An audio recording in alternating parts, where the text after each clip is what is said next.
Bismillahirrahmanirrahim. Assalamualaikum warahmatullahi wabarakatuh. Alhamdulillahi rabbil alamin. Assalatu wassalamu ala al-mab'uts rahmatan lil alamin, nabiyina Muhammad wa ala alihi wa sahbihi wa man tabi'ahum bi ihsanin ila yaumiddin. Amma ba'd, kawan-kawan sekalian yang semoga selalu dirahmati oleh Allah Subhanahu wa taala. Pada pertemuan yang pertama ini kita akan mempelajari sebuah materi dari panduan atau modul yang dipakai dalam program APAI Fakultas MIPA dengan judul bab Sejuknya Mengenal dan Mengingat Allah Subhanahu wa taala. Ya, telah dicantumkan di buku panduan ini tentang peta konsep yang akan dibahas ketika teman-teman nanti menyampaikan materi ini kepada mahasiswa-mahasiswa baru di dalam program APAI. Bisa dilihat dan antum bisa baca pada pertemuan yang pertama ini. Demikian pula pada pertemuan-pertemuan yang akan datang, saya akan membahas secara ringkas ya mengenai materi yang sudah diamanahkan kepada kami. Untuk lebih lengkapnya, teman-teman bisa membaca ya secara lengkap modul ini, dan kami tidak akan membacanya secara lengkap, hanya mengambil bagian-bagian yang penting saja. Kami akan meringkas, ya, menjelaskan dengan mudah. Baik, ada 3 hal yang dituntut untuk dijelaskan di sini. Yang pertama tentang definisi Tuhan, yang kedua tentang bagaimana mengenal Allah Subhanahu wa taala dari 4 sisi, meliputi eksistensi Allah, Allah sebagai Rabb, Allah sebagai Ilah, dan mengenai asma wa sifat Allah. Yang pertama tentang definisi Tuhan. Itu bisa baca dengan lengkap di bukunya ya. Apabila kita memperhatikan ya sekeliling kita di dunia ini, baik di bumi maupun di langit, maka kita bisa pastikan bahwasanya semuanya tidak ada yang tercipta dengan sendirinya. Semuanya tidak tercipta dengan sendirinya. Dia sendiri yang menciptakan dirinya. Pasti ada yang membuatnya. Ya. Apabila kita misalnya melihat mobil, maka tentu kita meyakini bersama bahwasanya mobil tersebut ada yang membuatnya. Ya, ada perusahaan yang membuatnya. Dan seterusnya. Demikian pula benda-benda yang ada di muka bumi ini, yang ada di langit yang besar, maka kita yakin ya, berdasarkan akal kita, berdasarkan fitrah kita, bahwasanya ada yang menciptakan itu semua, ada yang menciptakan seluruh alam semesta ini. Ya. Tidak mungkin ya hal-hal yang ada di alam semesta ini ya tidak ada yang menciptakannya, pasti ada zat yang dia itu menciptakannya dan dia tidak diciptakan oleh siapapun. Dialah Allah Subhanahu wa taala. Kawan-kawan sekalian yang dirahmati oleh Allah Subhanahu wa taala, sejatinya semua manusia itu bertuhan, siapapun dia. Ya. Siapapun dia, pasti dia bertuhan. Ya. Karena di antara definisi Tuhan adalah zat yang diagungkan, yang dipuja ya, oleh hati dengan cinta, harap, rasa takut, dan penuh pengagungan. Bagaimana yang bisa kita ambil dari buku panduan ini? Di antaranya perkataan dari Syekhul Islam Ibnu Taimiyah. Beliau mendefinisikan bahwasanya Allah ialah yang dipuji atau ilah yang dipuja dengan penuh kecintaan, tunduk kepadanya, merendahkan diri di hadapannya, takut mengharapkannya, kepadanya tempat berpasrah, dan ketika berada dalam kesulitan berdoa dan bertawakal kepada, dan seterusnya. Inilah pengertian ilah. Ilah yaitu Tuhan. Ya. Dan apabila kita membaca keterangan-keterangan Al-Quran tentang kisah-kisah kesyirikan pada zaman dahulu, bahkan bisa kita jumpai di zaman-zaman sekarang ini, akan kita dapati bahwasanya Tuhan itu ada banyak. Tuhan itu ada banyak, yang dipertuhan oleh manusia itu ada banyak. Ya.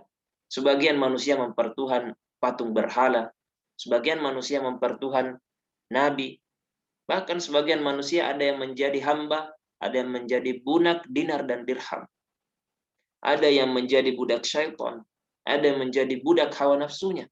Tinggal dia memilih Tuhan mana yang benar. Ya. Apakah dia memilih Tuhan yang benar atau tidak? Semua manusia pasti memiliki Tuhan, siapapun dia. Bahkan seorang ateis pun, dia sebenarnya memiliki Tuhan. Mungkin dia diperbudak oleh pemikirannya. Dia diperbudak, diperhamba oleh pemikirannya. Oleh karena itu, Imam Ibnul Qayyim berkata, "Fakullu insanin yafirru min ibadatillah." Ya.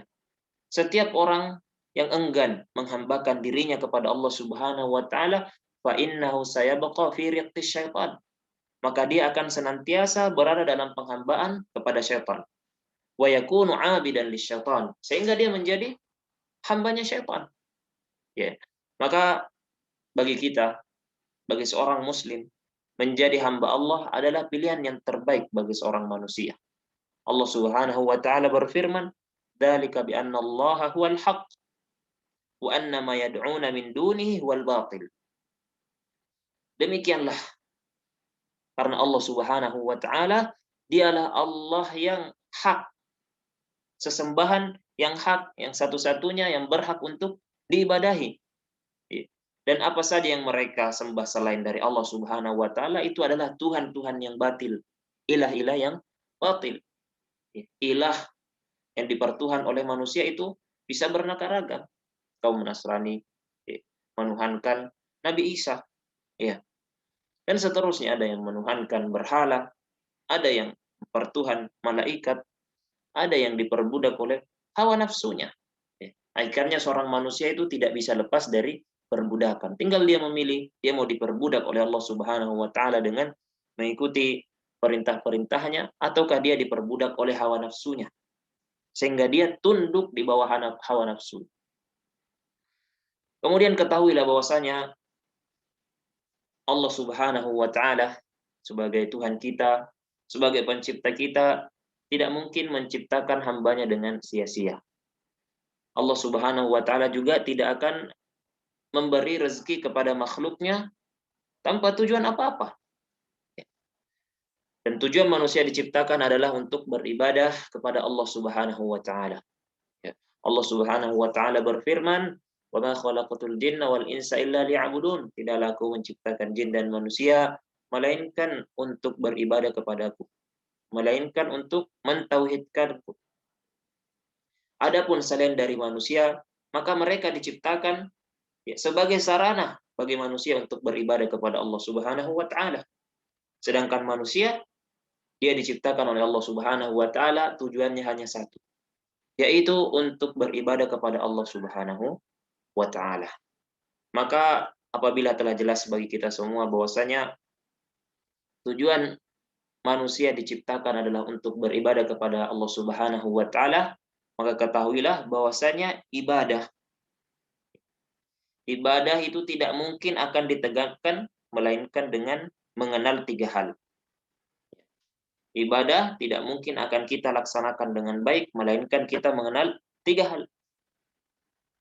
Yang pertama, kita mengenal sesembahan yang kita ibadahi, yaitu Allah Subhanahu wa taala. Ya. Kemudian yang kedua, kita mengenal perantara antara Allah dengan kita. Muballigh, yang menyampaikan risalah dari Allah Subhanahu wa taala. Ya. Karena kita tidak bisa mengetahui secara rinci apa yang diinginkan oleh Allah Subhanahu wa taala, ibadah seperti apa yang diinginkan oleh Allah Subhanahu wa taala, melainkan ada orang yang menjadi penyampai risalah dari Allah Subhanahu wa taala. Itulah Rasulullah sallallahu alaihi wasallam. Kemudian yang ketiga, ya, kita juga perlu mengenal bagaimana cara beribadah sehingga kita bisa menunaikan perintah Allah Subhanahu wa taala dengan benar. Itulah dengan cara beragama. Dalam hal ini agama Islam. Maka pada pertemuan yang pertama ini kita akan membahas mengenai hal yang pertama, mengenal Allah Subhanahu wa taala, dan akan kita tambahkan tentang sedikit pembahasan mengenai mengingat Allah Subhanahu wa taala. Maka mengenal Allah itu ada 4 tingkatan, ya, atau 4 hal yang harus kita minimal kita jalani agar bisa dikatakan mengenal Allah Subhanahu wa taala dengan baik. Ya. Bisa dilihat ya. Yang pertama, mengetahui eksistensi Allah Subhanahu wa taala. Yang kedua, mengenal keesaan rububiyah Allah Subhanahu wa taala. Yang ketiga, mengenal keesaan uluhiyah Allah Subhanahu wa taala. Dan yang keempat, mengenal asma wa sifat Allah Subhanahu wa taala. Masing-masing akan kita jelaskan secara ringkas.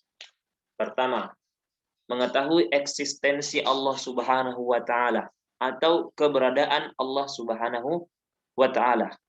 Artinya kita mengimani bahwasanya Allah Subhanahu wa taala itu benar-benar ada. Dan keberadaan Allah Subhanahu wa taala itu telah ditunjukkan dengan berbagai macam dalil. Mulai dari dalil syar'i, ya, banyak ayat-ayat di dalam Al-Qur'an yang menunjukkan bahwasanya Allah itu benar-benar ada. Dalil akal, dalil fitrah, dalil indra, dan seterusnya. Sebagaimana yang telah kita isyaratkan di awal tadi, bahwasanya makhluk-makhluk yang ada di sekeliling kita, termasuk pula diri kita, itu tidak mungkin tercipta dengan sendirinya. Mesti ada yang menciptakannya. Mesti ada yang menciptakannya. Tidak ada sesuatu yang menciptakan dirinya sendiri. Ya. Karena sebelum adanya dirinya, dia adalah sesuatu yang tidak ada. Ya, tidak mungkin sesuatu yang tidak ada menciptakan dirinya sendiri sehingga ada. Ya. Pasti ada sesuatu yang menciptakannya. Itulah Allah Subhanahu wa taala. Ini adalah logika yang sederhana. Dan Allah sendiri telah mengatakannya di dalam Al-Qur'an tentang logika ini. Allah mengatakan, am khuliqu min ghairi syai'in am humul khaliqun? Apakah mereka tercipta tanpa asal usul dari ketiadaan? Ya. Ataukah mereka yang menciptakan diri mereka sendiri?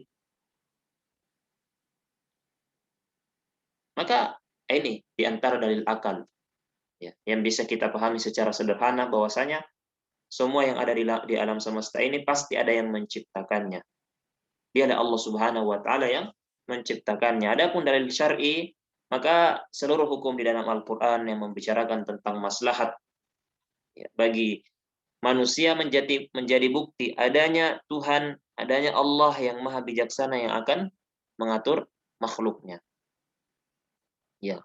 Dan kita bisa mengenal dan mengetahui eksistensi Allah Subhanahu wa taala dari makhluk-makhluk yang Allah yang ada di sekeliling kita, ya, sebagaimana daftar-daftar ayat yang bisa antum baca di buku panduan ini tentang fenomena pergantian siang dan malam, fenomena penciptaan manusia. Ini menjadi bukti bahwasanya ada zat yang menciptakan hal itu semua.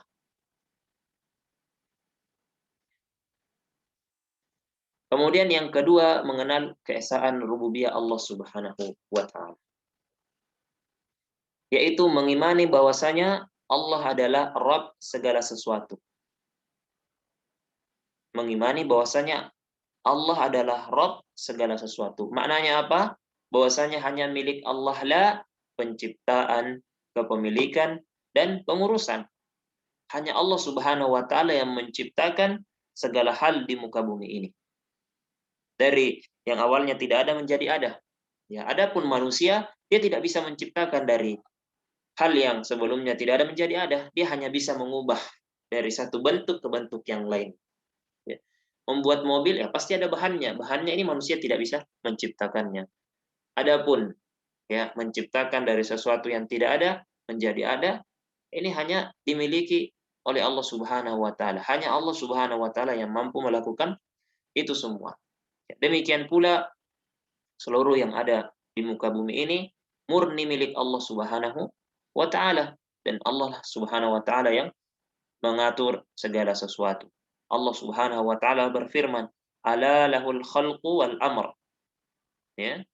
Ala lahul khalqu wal amr, sebagaimana di surat Al-A'raf dikatakan bahwasanya ingatlah, ya, menciptakan dan memerintahkan hanyalah hak Allah Subhanahu wa taala. Di dalam ayat yang lain Allah Subhanahu wa taala mengatakan, "Dzalikumullahu rabbukum lahul mulk." Yang berbuat demikian itulah Allah, Tuhan, miliknya lah segala kerajaan. Allah Subhanahu wa taala yang memiliki seluruh hal di alam semesta ini. walladzina tad'una min dunihi ma ya'budu ma yamlikuna min qitmir. Dan orang-orang yang kalian seru itu, wahai kaum musyrikin, selain Allah, itu tidak mempunyai apapun walaupun setipis kulit ari.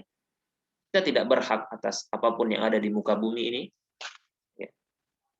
Pemilik hakikinya adalah Allah Subhanahu wa taala. Ya.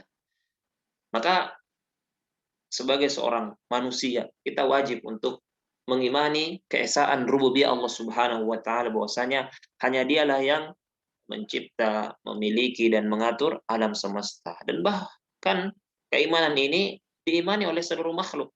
Tidak ada satupun yang mengingkari hak rububiyah Allah Subhanahu wa taala. Ya.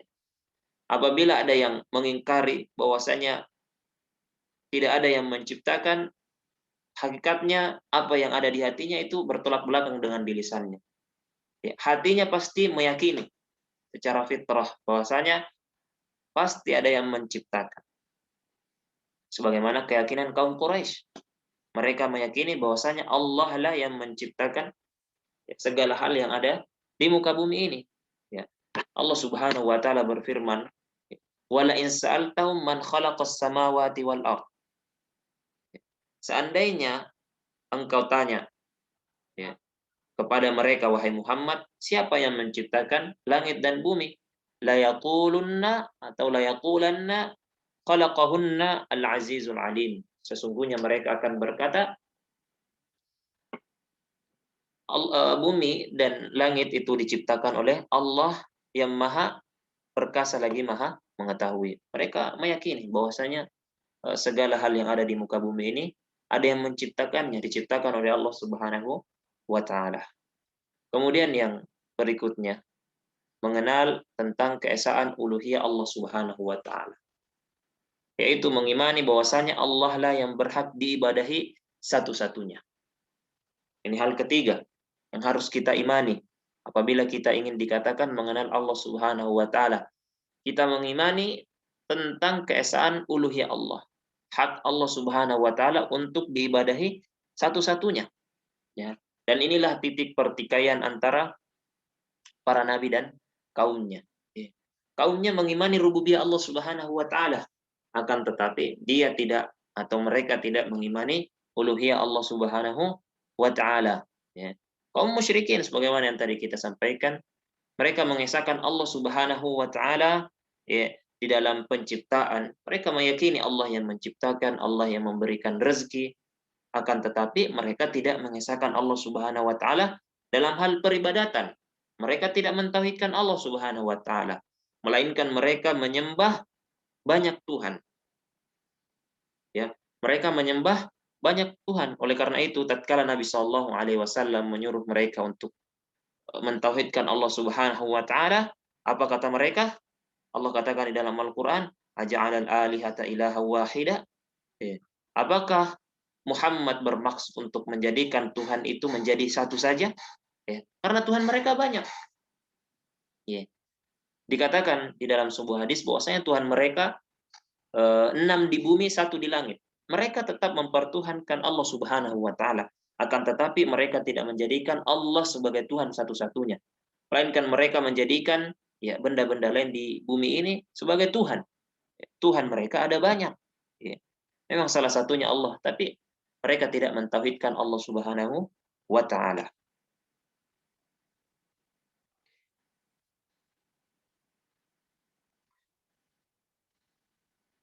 Bahkan kalau misalnya kita telaah lebih dalam, sebenarnya Tuhan-Tuhan yang ada di bumi ini, Tuhan-Tuhan mereka yang mereka pertuhan yang ada di bumi ini sebenarnya juga sebagai sarana untuk lebih dekat kepada Allah Subhanahu wa taala. Bersama dengan itu apa yang mereka lakukan bukanlah bentuk peribadatan yang benar, melainkan bentuk kesyirikan kepada Allah Subhanahu wa taala. Oleh karena itu kewajiban seorang hamba untuk menyembah sesembahan yang hak, sesembahan satu-satunya. Hanya satu yang benar, dialah Allah Subhanahu wa taala, sebagaimana Allah berfirman, "Dzalika bi anna Allaha huwal haq wa anna ma yad'una min dunihi huwal batil." Ya. Dialah Allah Subhanahu wa taala. Ya. Dialah Allah yang hak, satu-satunya yang berhak untuk disembah. dan apa saja yang mereka sembah selain Allah Subhanahu wa taala itu adalah batil. Ya, tidak benar. Ya. Di dalam ayat yang lain Allah Subhanahu wa taala, wa ilahukum ilahu wahid la ilaha illa huwa rahmanur rahim. Tuhan kamu adalah Tuhan yang Maha Esa. Tidak ada Tuhan selain Dia yang Maha Pengasih lagi Maha Penyayang. Ya. Tuhan-tuhan yang lain batil. Ya. Baik. Kemudian berikutnya, untuk lebih lengkapnya, ya, bisa dibaca, dipelajari dengan baik, ya, materi yang ada di dalam modul ini. Kemudian bagian keempat, mengenal nama-nama dan sifat-sifat Allah Subhanahu wa taala. Maksudnya apa? Yaitu mengimani bahwasanya Allah Subhanahu wa taala memiliki nama-nama yang baik, ya. Asmaul husna, nama-nama yang baik, wa sifatul ula, dan sifat-sifat yang luhur, yaitu dengan cara kita menetapkan apa yang ditetapkan oleh Allah Subhanahu wa taala di dalam Al-Qur'an, demikian pula apa yang ditetapkan oleh Nabi Shallallahu alaihi wasallam di dalam hadis-hadisnya, tanpa kita mentahrifnya, menyimpangkan maknanya atau lafaznya. Demikian pula tanpa kita mentaktilnya, yaitu menolak nama-nama Allah dan sifat-sifatnya, membatasi nama-nama Allah dan sifatnya, padahal Allah sendiri yang mengabarkan tentang nama ini, tapi kita tolak. Ya. Atau mentakifnya, membagaimanakan. Ya. Oh, mendengarnya Allah seperti ini. Tidak boleh. Kita tidak bisa membayangkan bagaimana Allah Subhanahu wa taala mendengar. Ya. Ketika Allah Subhanahu wa taala menyampaikan di dalam Al-Qur'an bahwasanya Allah Maha melihat, Allah Maha mendengar. Dari sini kita langsung pahami dengan benar bahwasanya Allah itu bisa melihat walaupun kita tidak tahu bagaimana cara melihatnya Allah Subhanahu wa taala. Ketika kita membaca bahwasanya Allah itu Maha mendengar, ya, maka kita simpulkan bahwasanya Allah itu Maha mendengar tanpa perlu kita tahu bagaimana hakikat pendengaran Allah Subhanahu wa taala. Ya, karena hakikatnya itu tidak ada yang mengetahui. Ya, tidak ada yang mengetahui. Allah Subhanahu wa taala berfirman, "Laisa kamitslihi syai' wa huwas samiul basir." Tidak ada satupun yang serupa dengan Allah Subhanahu wa taala, ya, dan Dia Maha mendengar lagi Maha melihat. Tetapi penglihatan Allah Subhanahu wa taala itu tidak serupa dengan penglihatan dan pendengaran makhluk. Nah, ini yang harus kita camkan. Ya. Di sisi lain kita tidak menafikan apa yang ditetapkan oleh Allah Subhanahu wa taala. Tetapi kita tidak berlebihan sampai membayangkan bagaimana bentuk pendengaran Allah Subhanahu wa taala. Ya. Karena nanti akan terjatuh di dalam kesesatan-kesesatan. Maka dengan mengenal Allah Subhanahu wa taala melalui 4 jalan ini, yaitu mengetahui eksistensi Allah Subhanahu wa taala, mengenal hak rububiyah Allah Subhanahu wa taala, mengenal hak uluhiyah Allah Subhanahu wa taala, dan mengenal bagaimana nama-nama dan sifat-sifat Allah Subhanahu wa taala, maka kita akan bisa merealisasikan penghambaan yang baik dan benar kepada Allah Subhanahu wa taala. Maka pada saat itu dia bisa dikatakan dia telah mengenal Allah Subhanahu wa taala. Kemudian bersisa satu pembahasan, yaitu tentang mengingat Allah Subhanahu wa taala. Ketahuilah bahwasanya mengingat Allah Subhanahu wa taala akan melahirkan perasaan yang bahagia, akan membuahkan hati yang tenang.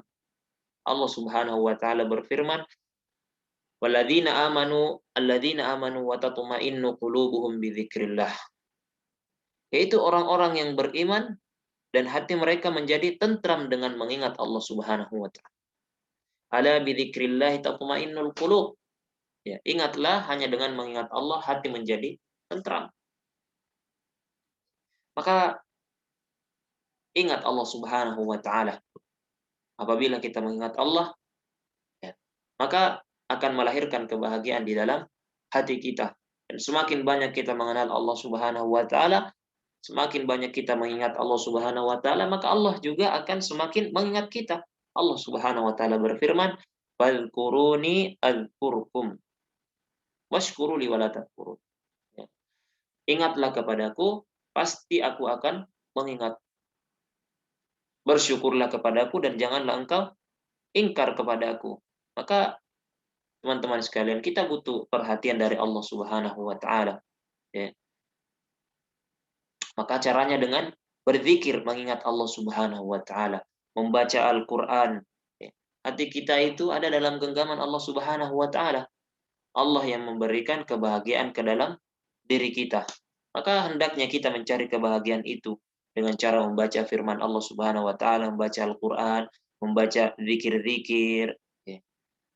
Kita tidak akan benar-benar bahagia dengan sekedar menonton lawakan-lawakan, hal-hal yang lucu, ya.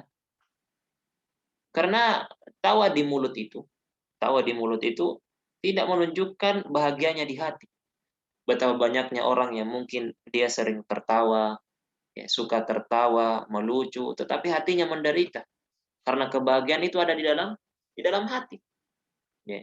Namun sebaliknya, ya, apabila dia melupakan Allah Subhanahu wa taala, sibuk dengan dunianya, maka dia tidak akan bahagia. Allah Subhanahu wa taala berfirman, "Wa man a'rada 'an dzikri fa inna lahu ma'isyatan dhanka." Barang siapa yang berpaling dari peringatanku, maka sungguh dia akan menjalani kehidupan yang sempit. Ya, jangan dikira orang-orang kafir itu bahagia. Walaupun mungkin secara zahir dia bahagia, tapi hatinya sakit. Ya, karena dia tidak mengingat Allah Subhanahu wa taala. Ya, jangan dikira orang yang punya banyak uang, tetapi dia jauh dari Allah Subhanahu wa taala itu bahagia, tidak. Tetapi mungkin saja orang itu hartanya pas-pasan, ya. Tapi dia bahagia. Orang miskin, betapa banyak orang miskin terlihat dan nampak bahagia. Ya, karena kebahagiaan itu hakikatnya ada di dalam hati. Oleh karena itu, kita berusaha untuk mencari kebahagiaan tersebut dengan cara mengingat Allah Subhanahu wa taala, dengan melakukan ibadah-ibadah, beramal saleh, berzikir kepada Allah Subhanahu wa taala, ya, di pagi dan petang dan pada waktu-waktu yang luang bagi kita. Nah, di buku panduan ini telah dicontohkan beberapa hal yang bisa kita lakukan untuk mencari kebahagiaan itu dengan mengingat Allah Subhanahu wa taala, beribadah kepada Allah Subhanahu wa taala, berdoa kepada Allah Subhanahu wa taala, beramal saleh dengan berbagai macam amalan saleh yang bisa kita amalkan. Baik, mungkin itu saja yang bisa kita sampaikan pada pertemuan yang ringkas ini. Untuk lebih jelasnya, ya kawan-kawan bisa membaca buku panduan ini. Demikian pula mencari referensi-referensi yang lebih lengkap, ya. Dan kami di sini hanya memberikan gambaran umum saja tentang peta konsep materi yang akan disampaikan. Baik, cukup sekian mungkin yang bisa kita sampaikan pada pertemuan pertama ini. Jazakumullah khairan. Subhanakallahumma bihamdika asyhadu an la ilaha illa anta astaghfiruka wa atubu ilaik. Walhamdulillahirabbil alamin. Assalamualaikum warahmatullahi wabarakatuh.